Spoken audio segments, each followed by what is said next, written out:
three types of loops or stitches possible in weft knitting: knit, tuck, and float. Let's take a look at the first one, the knit stitch. If every needle is fed a yarn and goes through the basic knitting cycle, the product is referred to as single jersey. All loops are knitted, and all loops look exactly alike. Look closely at this drawing of a regular knit loop. The length of yarn in that loop is called the stitch length. Notice how each loop has what can be identified as legs and a crown.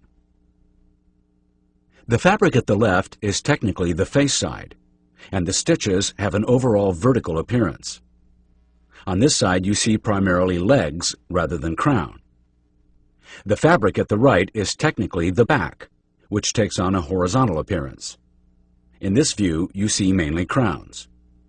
Referred to as a jersey stitch, stitches arranged in this pattern have a distinctly different look and feel from the face to the back.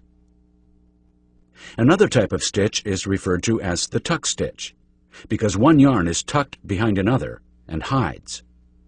The pattern on the left shows the technical face for a tuck stitch. Follow the green shaded course of yarn across the pattern and it looks like a loop has been tucked behind another. The pattern on the right shows the technical back for a tuck stitch. From the back, the tuck is more visible to the eye. How is a tuck stitch made? During the tuck cycle, at feed 1, the needle moves up from its rest position and the old stitch that has been formed is held and not allowed to clear the latch.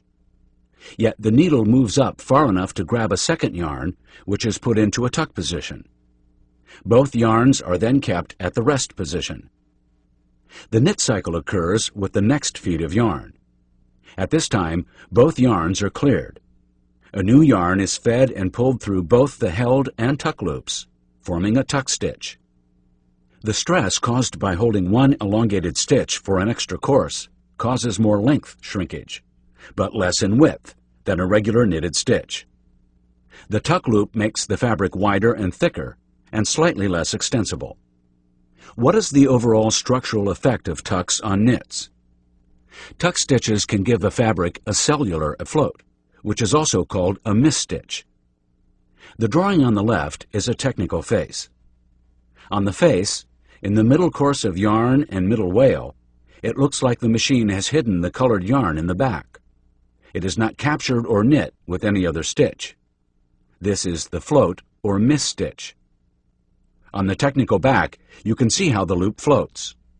To produce the float stitch, on feed 1, a yarn is laid to rest behind the hook of the needle. The needle remains at the rest position. It is not activated in the float cycle. In the knit cycle, it is. When a subsequent yarn is knit at the next feed, the missed yarn floats to the technical back of the fabric.